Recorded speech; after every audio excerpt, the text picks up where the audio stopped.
Hello guys, this is धवल ठाकुर। आज हम discuss करने वाले हैं 12th इकोनॉमिक्स का बहुत important topic, that is introduction to microeconomics. और आज हम इस पर्टिकुलर माइक्रो इकोनॉमिक्स के इंट्रोडक्शन में हम डिस्कस करेंगे meaning of microeconomics and scope of microeconomics. मैं जानता हूं हम सब बहुत दिनों बाद मिल रहे हैं, सेटअप में थोड़े से चेंजेस की वजह से वीडियोस बहुत लेट आए हैं, बट अब इस सेशन के लिए 12th स्टैंडर्ड के लिए, आपके लिए 2023-24 के लिए ऐसे ही रेगुलर वीडियोस आते रहेंगे। अपने फ्रेंड्स में शेयर कीजिएगा और सपोर्ट करते रहिएगा। चलिए स्टार्ट करते हैं with today's topic, that is introduction to microeconomics and scope of micro economics.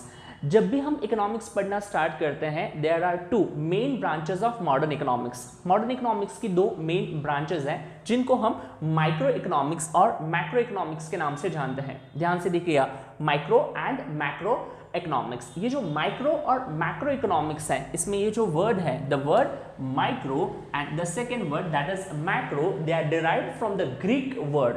ये माइक्रो और मैक्रो ये कहां से आए हैं? ये ग्रीक वर्ड से आए हैं। ये जो माइक्रो आया हुआ है वो आया है हमारे ग्रीक वर्ड MIKRO, माइक्रो, जिसका मतलब होता है स्मॉल। और ये जो मैक्रो है ये भी आया हुआ है एक ग्रीक वर्ड से, जो है बेटा MAKRO, macro, which means large. और इन दोनों वर्ड्स को सबसे पहले यूज करने वाले जो पर्सन थे, that was Ragnar Frisch in 1993। So in 1993, Ragnar French used these two terms, micro and macroeconomics, for the first time. अब ये माइक्रो और मैक्रो इकोनॉमिक्स से वर्ड कहाँ से आए, हमने ये तो जान लिया। अब हम जानते हैं कि इनमें होता क्या है या फिर ये वर्ड क्या है। हम सब जानते हैं 11th स्टैंडर्ड में आपने सीखा था इकोनॉमिक्स, और इकोनॉमिक्स में आपने एक बहुत इंपॉर्टेंट पॉइंट सीखी थी इंट्रोडक्शन में, सब्जेक्ट मैटर ऑफ इकोनॉमिक्स। हमने देखा था that human wants are unlimited and the resources, human wants वो कैसी होती है? अनलिमिटेड है, वो कभी पूरी नहीं होती। और जो रिसोर्सेज हमारे पास अवेलेबल होते हैं वो रिसोर्सेज कैसे होते हैं? Limited in nature. तो हम उन लिमिटेड रिसोर्सेज से उन अनलिमिटेड रिसोर्सेज को उन लिमिटेड रिसोर्सेज से हम उन अनलिमिटेड वांट्स को कैसे सेटिस्फाई करते हैं, वो इस पर्टिकुलर पार्ट में, इस पर्टिकुलर सब्जेक्ट में हम देखते हैं। तो उसी से रिलेटेड ये जो माइक्रो और मैक्रो इकोनॉमिक्स है, इनमें टोटल इकोनॉमिक्स को दो पार्ट्स में हम लोगों ने डिवाइड कर लिया है मॉडर्न इकोनॉमिक्स के अकॉर्डिंग टू। ये जो माइक्रो हैं, ये माइक्रो इकोनॉमिक्स, ये इकोनॉमिक्स में छोटे छोटे इंडिविजुअल इकोनॉमिक यूनिट्स की स्टडी से रिलेटेड है। अगर आप कोई भी इंडिविजुअल इकोनॉमिक यूनिट स्टडी कर रहे हो, जब मैं कह रहा हूं इंडिविजुअल इकोनॉमिक यूनिट, तो आपके लिए एक सबसे पहला टर्म तो ये आ गया कि ये इंडिविजुअल इकोनॉमिक यूनिट क्या होता है।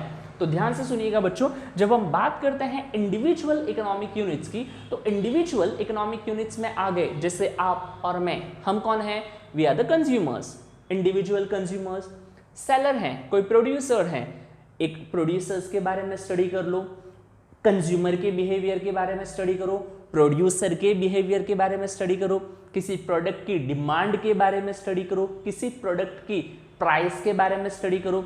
जब हम बात करते हैं प्रोडक्शन की, factors of production, right, land, labour, capital, entrepreneur, इन सब की स्टडी कर लो। तो अगर आप एक इंडिविजुअल इकोनॉमिक यूनिट को स्टडी कर रहे हो नेशनल इकोनॉमिक्स में से, अगर आप एक इंडिविजुअल इकोनॉमिक यूनिट को स्टडी कर रहे हो, तो आप जो स्टडी कर रहे हो वो कहलाती है micro economic study. So what is micro economics? Micro economics is the study of individual economic units and their behaviors and actions. तो ध्यान से देखते हैं क्या लिखा हुआ है। So microeconomics it deals with the small part of national economy.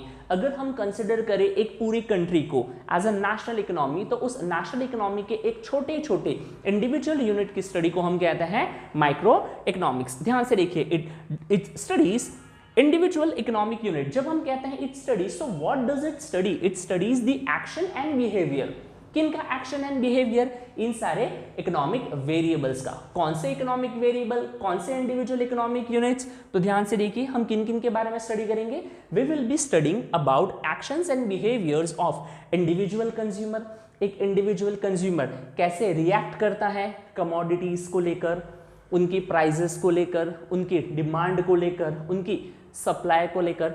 एक प्रोड्यूसर वो कैसे बिहेव करता है प्रोडक्ट की प्राइस को लेकर। ये सारी चीजें हम यहां पर पढ़ेंगे, राइट। और किन के बारे में पढ़ेंगे? Will study about firms, individual consumers, individual producers, firms and price of particular commodity or a factor. यहां पर जो लिखा हुआ है ध्यान से देखिएगा, अ फैक्टर, यहां पर फैक्टर का मतलब है बच्चों फैक्टर्स ऑफ प्रोडक्शन, मतलब land, labour, capital, entrepreneur, price, demand, supply, producers, consumers, ये हो गए हमारे सारे इंडिविजुअल यूनिट्स, इकोनॉमिक यूनिट्स, और इनकी स्टडी करना ही किसकी स्टडी है? माइक्रो इकोनॉमिक्स की। So the micro economic deals with the study of individual economic units. जब हम कहते हैं स्टडी तो वो स्टडी में क्या आ जाता है? इनका बिहेवियर एंड एक्शन। आगे बढ़ते हैं। अब बात करेंगे स्कोप ऑफ माइक्रो इकोनॉमिक्स के बारे में। माइक्रो इकोनॉमिक्स में हम क्या क्या कवर करते हैं? माइक्रो इकोनॉमिक्स में हम किन चीजों को स्टडी करेंगे? ध्यान से देखिएगा, माइक्रो इकोनॉमिक्स के स्कोप को 3 पार्ट्स में हम डिवाइड कर सकते हैं।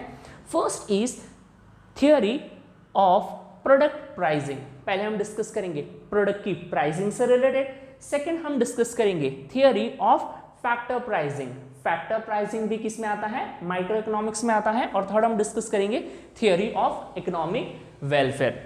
ये वर्ड्स सिर्फ थोड़े से बड़े बड़े लग रहे होंगे, बट इनमें है कुछ नहीं, सिर्फ आपको इनकी मीनिंग और कंसेप्ट्स बहुत अच्छे से क्या होनी चाहिए? क्लियर होनी चाहिए। तो चलिए स्टार्ट करते हैं with the first, that is theory of product pricing. क्योंकि जब हम बात करते हैं माइक्रो इकोनॉमिक्स की मीनिंग हमने देख ली कि इसमें क्या कवर है। अब हम जानेंगे कि इन इंडिविजुअल थियोरीज में क्या क्या आता है। तो जो फर्स्ट थियोरी है हमारा, जो पहला स्कोप है, पहला जो एरिया है जिसको माइक्रो इकोनॉमिक्स कवर करता है, टैप करता है, टारगेट करता है, that is theory of product pricing. अब हम डिस्कस करेंगे प्रोडक्ट प्राइसिंग में क्या होता है। हम सब जानते हैं प्रोडक्ट प्राइसिंग मीन्स व्हाट? एक कमोडिटी की प्राइस कैसे डिसाइड होती है। एक कमोडिटी, कोई भी कमोडिटी हो, फॉर एग्जाम्पल दैट से ये एक मार्कर भी हो सकता है, तो इस मार्कर की प्राइस कैसे डिसाइड होगी? तो इकोनॉमिक्स में ये प्राइस डिसाइड होती है थ्रू मार्केट फोर्सेस। ध्यान से सुनिए बच्चों, प्राइस कैसे डिसाइड होती है प्रोडक्ट की? With the help of market forces. और जब मैं कहता हूं मार्केट फोर्सेस तो उसका मतलब क्या है? उस प्रोडक्ट की प्राइस, उस प्रोडक्ट की डिमांड और उस प्रोडक्ट का supply. So the market forces means demand and supply are the responsible factors किसी भी प्रोडक्ट की क्या डिसाइड करने में? प्राइस डिसाइड करने में। और इसी को क्या कहा जाता है? Theory of product pricing. So the theory of product pricing involves the price of individual commodity which is determined by the market forces, that is demand and supply। किसी भी commodity की prices कैसे decide होंगी? with the help of demand and supply। आप इन्हें demand and supply कहिए या फिर आप इन्हें कह सकते हैं market forces। चीजों को 2 बार रिपीट किया जा रहा है ताकि आप बार बार सुन सके और याद रख सके। आगे बढ़ते हैं। अच्छा, ये तो मैंने बता दिया कि theory of demand and supply. और इसीलिए जब आप देखोगे माइक्रो इकोनॉमिक्स के अंदर, जब आप चैप्टर्स देखोगे तो आप जो डिमांड एनालिसिस पढ़ोगे, जो आप सप्लाई एनालिसिस पढ़ोगे, मतलब कंज्यूमर्स से रिलेटेड पढ़ोगे, प्रोड्यूसर्स से रिलेटेड पढ़ोगे, ये सारा इसी से रिलेटेड आ जाता है। क्योंकि एक प्रोडक्ट का डिमांड कैसे इंक्रीज होता है, डिक्रीज होता है, सप्लाई कब इंक्रीज होती है, डिक्रीज होती है, ये सब कुछ किस में आता है? Under theory of product pricing which comes under microeconomics, scope of microeconomics के अंडर आता है।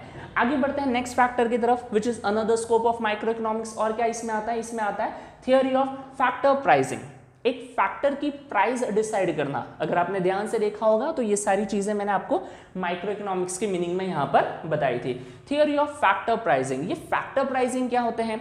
जब हमने 9th स्टैंडर्ड में अगर आपने इकोनॉमिक्स पढ़ी होगी तो वहाँ एक पर्टिकुलर पार्ट था विच वॉज प्रोडक्शन। तो वहाँ हमने पढ़ा था there are various factors which contributes to the production of goods और सर्विसेज। और उनमें हमने पढ़े थे land, labour, capital and entrepreneur. ये सब कौन है? These all are the factors of production, जिनके हेल्प से हम गुड्स और सर्विसेज प्रोड्यूस करते हैं। तो यहाँ पर इन लैंड को, लेबर को, कैपिटल को और एंटरप्रेन्योर को, इनको इन रिटर्न में क्या देना है?